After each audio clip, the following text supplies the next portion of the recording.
Good morning, AV addicts. Well, got a bit of a treat today. This is Florida, very nice sunny Florida in mid-April 2026. And today we are at, well, you can probably read it off the side of the Dakota over there, the C-47 DC-3. We are at Polk City to visit the museum Lite at Fantasy of Flight,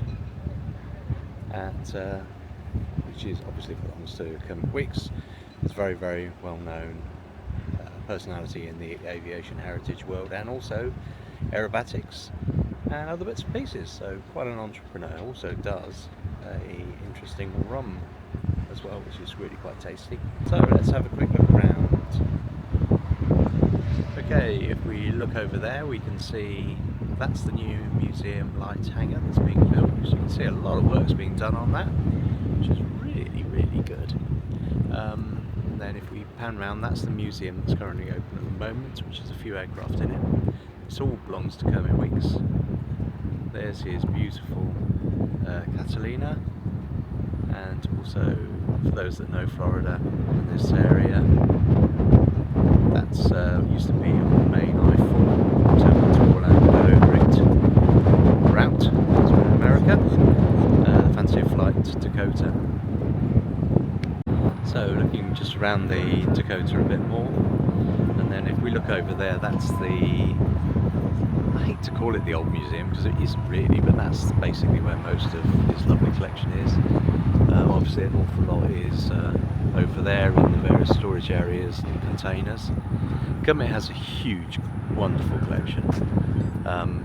It's not all on display, which is a pity, but then again, you can imagine it would take a lot of effort and looking around the ground space to put it all. He has projects all over the world being worked on as well.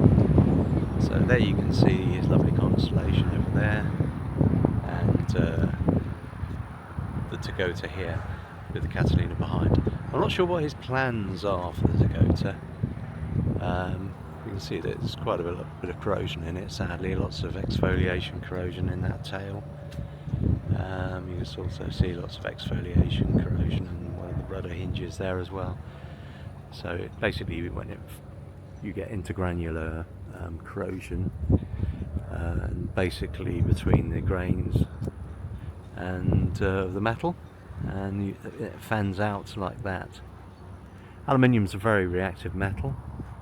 What keeps it from corroding is it has an aluminium oxide coating that stops it corroding. A lot of parts though are made of alloys of aluminium, so that's probably a magnesium alloy based hinge there that you can see. I'm trying to point it out. And that's unfortunately, that is toast, so you'd have to replace that completely before putting another one on. You see the top hinge is what it should look like, but you can see there it looks pretty manky. Anyway, let's look inside. Anyone who's monitoring Kermit's videos will see that the progress on this hangar is incredibly quick. So you can see that he's going to have probably double the floor space for the Lite Museum, which is really good.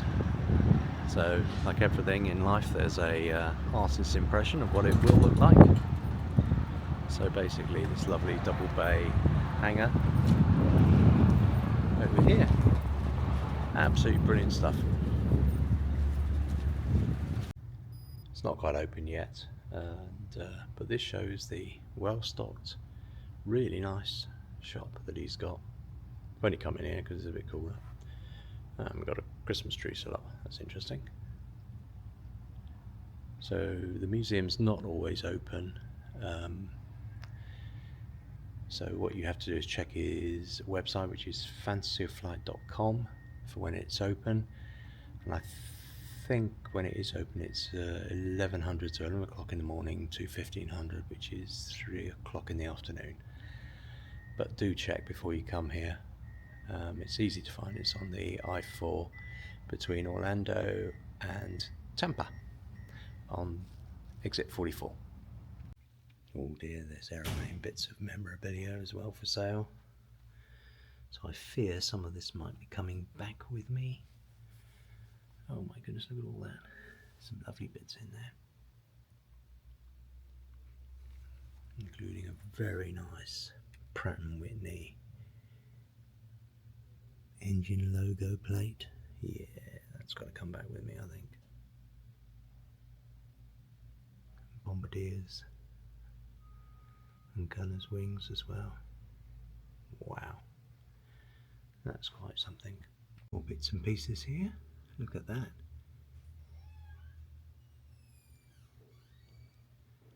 Ooh, very good.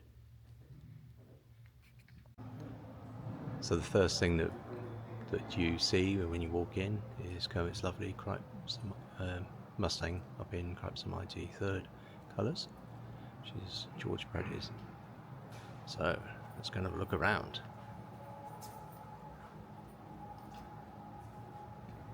It's always nice when there's a nice car here as well. So this is a beautiful car. I do love cars, but I think it's a Ford. Maybe a name, Ford A, possibly. And you got this. Oh, this seems to be quite a rare thing. It's a Nardi FN305, which was a train and liaison aircraft, 1935. The TF40. So it's got a full set of controls in the back and the front. Don't think I've seen this one before. It's quite like the one I flew in when I was volunteering with the Collins Foundation. That's beautiful, isn't it? Okay, so this he acquired when Kermit acquired the Telemance collection, which was a movie collection owned by Frank Tallman and Paul Mance, I think. Anyway, this one appeared in Death Chase and Tora Tora Tora, which is much better for a film about Pearl Harbor than the aptly named but really bad Pearl Harbor. This is exquisite, and I've been offered to have a closer look at this, and I really would like to see a closer look at this and take some photographs and also some video. This is his 109. Isn't that gorgeous? I notice it also still has its flare pistol in there. So just look at that detail. There's the Daimler-Benz engine and the mount. So just getting that engine mount, because it was originally magnesium alloy, getting that made would have cost so much money. And then down here, that, if you think, a lot of these aircraft ground looped, and they still have some of the flying ones still ground looped because it's got a narrow track. Undercarriage is quite unstable in the ground roll, and they can ground loop very quickly, and they're very teetery when you watch some video of them as well. You can just imagine if you damage that big old casting, which has also got up block on it and takes the undercarriage leg, you can imagine it's everything that you do with one of these aircraft is very expensive. And you can just see the flare pistol in it as well. Another nice item here, an original Mercedes-Benz badge. So on the inside of that will have the aircraft engine number. Sorry, not the aircraft number, the engine number. If you look on any Mercedes nowadays, you'll see the centre emblem on it. But beautiful, beautiful engine. And this is a 605 here on the number there, which tells you Germans were very helpful with their numbering system. They would literally put a number, then the aircraft type.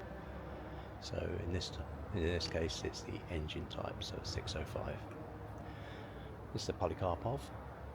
Love saying that, Polikarpov. So looks a little bit like a GB. You've got this lovely little Grumman. F3F, so aircraft carrier, retractable undercarriage.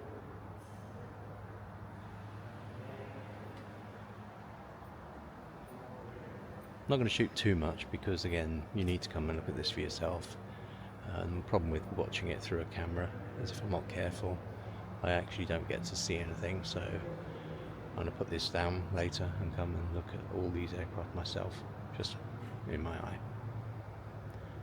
I'm a bit of a Rocketeer fan, well, big Rocketeer fan, and this is a GB, and he's got several GBs, famously flown by Jimmy Doolittle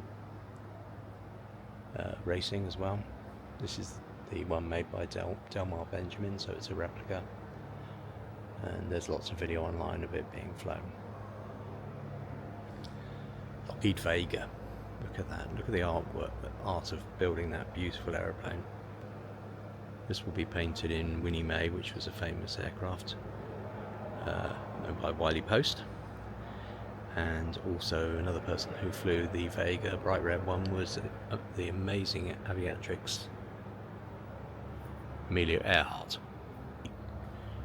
Oh dear, this is a Grumman. I want to say goose, but it's not a goose. It's another, it's basically a seaplane, being really thick at the moment. So, and now I'm going to kick myself when I finally see what it is. Oh, Grumman duck, of course it is. Oh, good golly. And they're quite a rare bird. And again, there's some lovely video of Kermit flying this. In fact, that's probably the go-to thing. Look for Kermit Weeks on YouTube and you'll see lots of these aeroplanes being flown at various times in their lives.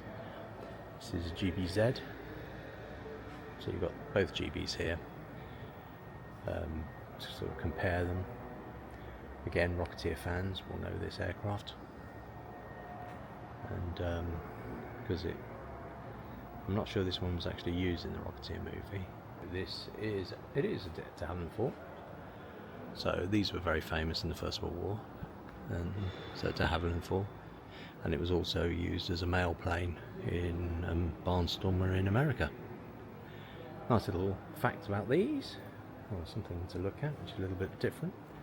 These little wind generators here. There's two of them. It's a duplex system of wind generators. It's nice. It's a P-47. So you've got, trying to work out what colours this is in. It looks like Thai or Malaysian. Beautiful aircraft. Love the P-47. So Thunderbolt. It's operated by the RAF as well. You see that lovely early undercoat colour here. Sort of a bronze green. So it's all lovely original.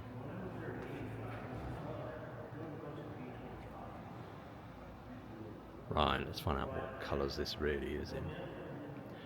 Okay, it was brought out of Venezuela. Okay, so it was brought out of Venezuela by a dealer almost 2 decades ago. It sat in a container for all of that time.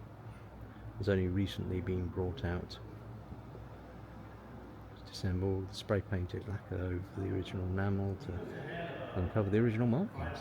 It's a great project for returning to flight condition, considering what others are currently rebuilding. Well, yeah, you can see it's very, very original. So, nice markings. So that's an absolute beauty, isn't it? That is absolute beauty. Right, here we have a Packard built Merlin engine. Packard. These are made by subcontractors all over America. It's not unheard of to have the heads made by a company Acme castings, and then Maybach for the crankcase, and then the liners by Buick. This is configured for a Mustang, so it's got the 2-stage supercharger with an intercooler as well, which gives it power altitude.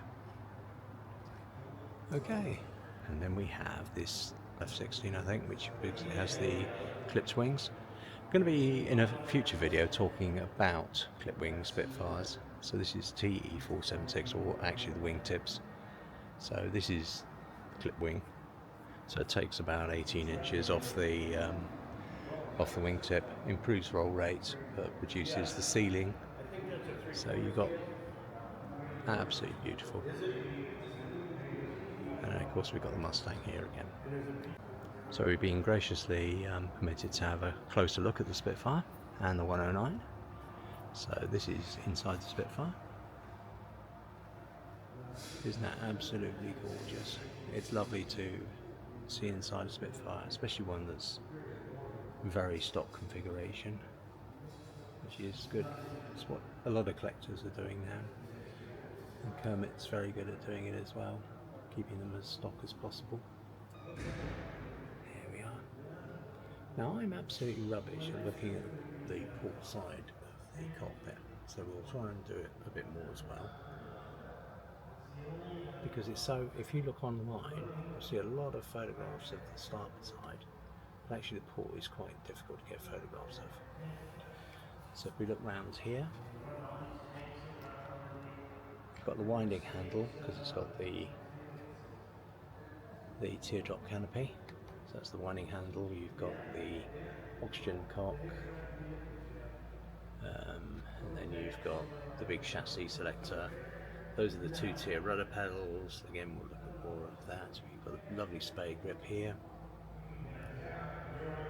And then what you've got is you've got the 3-position for the gun button. So when you click the lever that you can see at the bottom, a little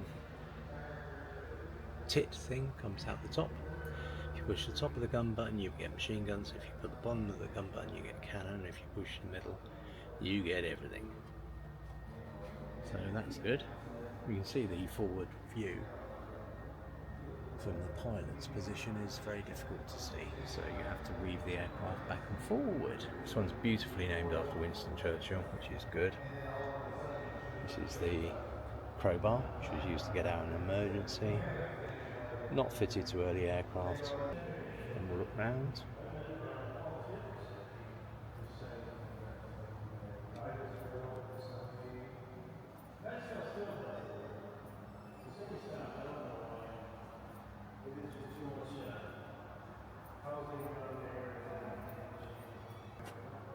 There's the polycarb half again. What we'll do is we'll have a closer look here and look at the port side of the cockpit.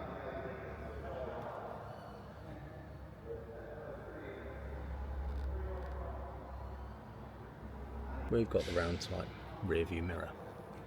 Actually, you can pivot it like that. So I think that's just to cover where the hole would normally make a whistling sound. That big red ball is to jettison canopy if you were in an emergency, to bail out, and then you got this funny little bit of armour plating as well, which you had on the low back Spitfires. Okay, so this is the Polikarpov. So early Soviet fighter, early part of the war, also used in the Winter War with Finland. So you've got a spade grip, interesting rudimentary way of keeping the control column fixed. And that's a nice view of the cockpit, rudder pedals, throttle.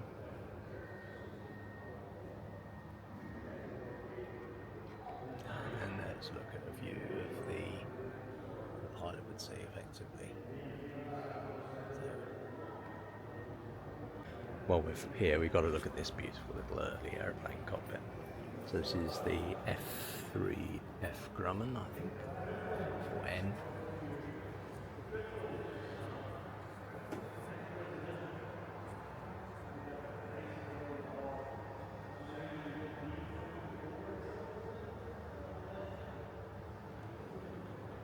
And a very rudimentary gun sight as well. Such a treat to be able to look at this 109.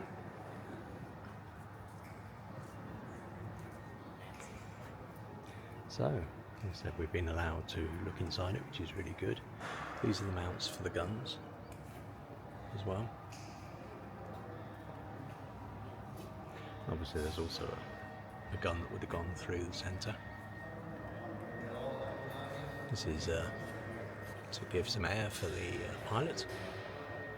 And there you can see this is the flare pistol that fires out. And let's look inside.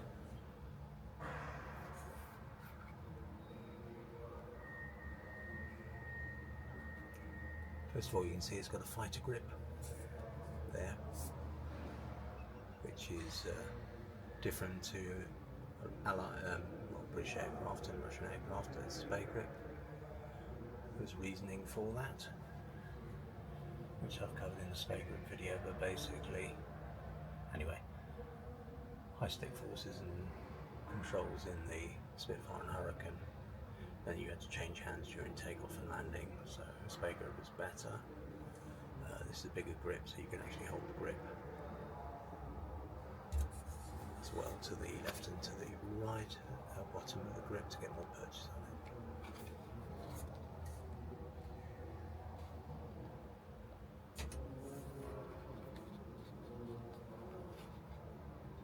That's the breech block, that big lump in the middle,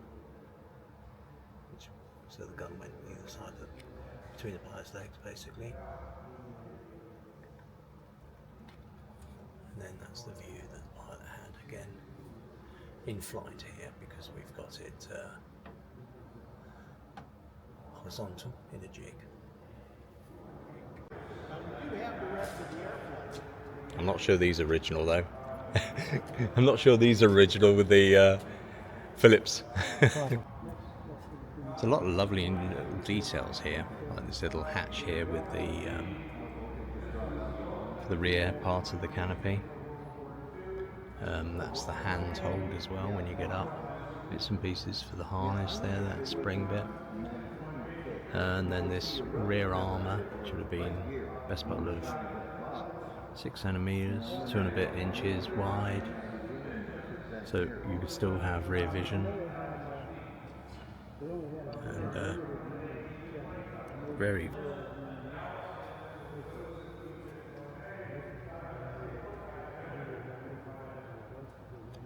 and we can look down the barrel as well. Ooh, look at that. So that would have been a big cannon going through the middle. That's amazing. Looking over here, we've got this delightful little single-engine Savoy Marchetta. This is the sort of P38 type engine. Let's shoot some photographs of this. It's really, really nice. So similar, it's an Allison basically, and that's the blown version, fitted to the later P38s. The earlier ones, the RF crazily bought the earlier ones and didn't want to pay the extra for the supercharger arcing, and that was also fitted to things like the early P40s and indeed the early Mustangs. This is a Moran, it's a French aircraft. So this is Talamant's aircraft. Looks like it's got a slight sweep on the wings. It's a lovely old Cadillac. Everybody likes a Cadillac. Gorgeous Corsair. I love a Corsair. We bought the badge, which I knew we would. Then you can see the badge where it would actually fit on the engine there.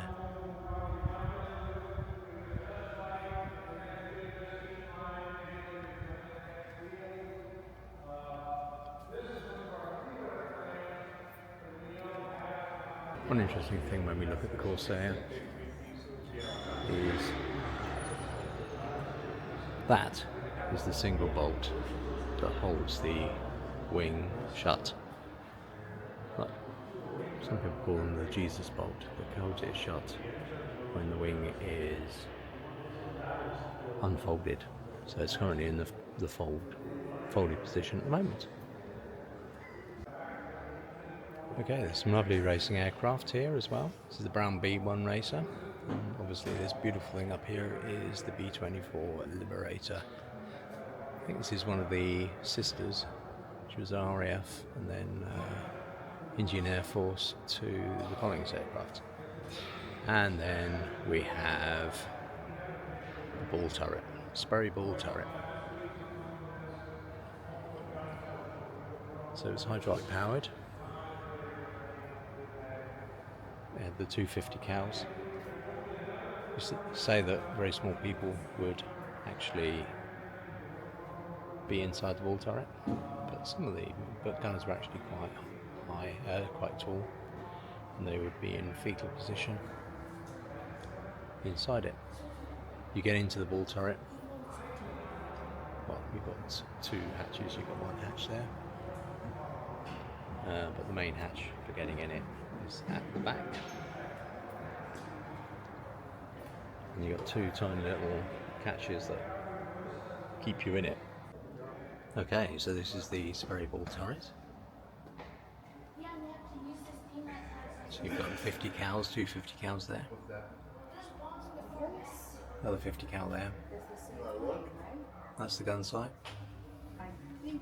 And this up here is the gun triggers. To actually fire the guns. There's two sections. You can't crawl in the airplane, but you can look around. So you have your that's your bottom, so you've got seat armour. Then you have your back against this.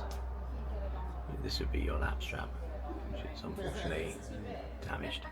And that then would be, this would then be closed on you. That would be then closed on your back. But now, Beautiful Jeep.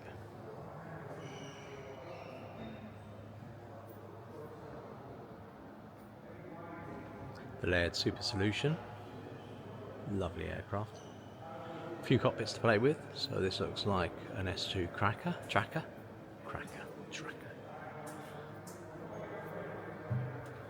So for all the kids amongst us, you can go in there and have a good old play. Flea Liberator.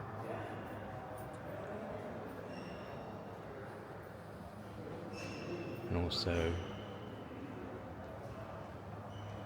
another First World War aircraft.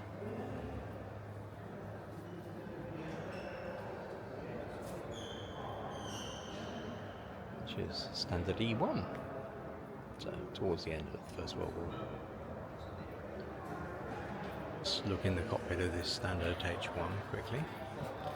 Take the opportunity to do that.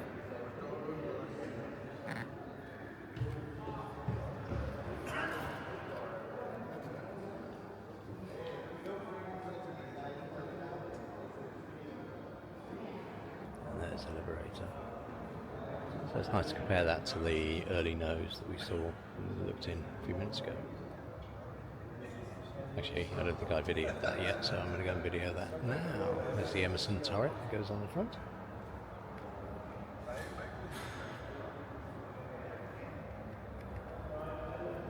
EGA 5 Ike. Says it's the inverted speed record. That's interesting. They do very good tours here, where they actually do walking tours. Well worth doing if you get the chance. Very knowledgeable docents. Lovely old Chevrolet here. Neatly next to this early lib nose. Okay, this is in the inside of the early lib. So you've got the radio operators area there. Above us, we've got the mid-upper turret.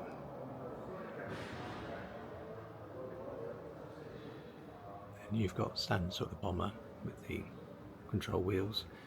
Centre pedestal, so it can be operated by either pilot. Parking brakes. Nose wheel lock. Things like that, all on centre pedestal. Engines. Boost. Mixture. Everything you need. All those bits and pieces that you need for the aircraft. Well, I hope you've enjoyed our quick whistle stop through the museum Lite at Kermit Wiggs' place at Park City. Hopefully like and subscribe if you do like it. Ask me any questions in the comments. We'll hopefully do more of these trips to little museums, just give you a whet your appetite so you can go and have a look at them yourself. As I said, knowledgeable docents, they'll really help you with lots and lots of questions you may have. So, as usual, fly high, stay safe. Thank you. Bye.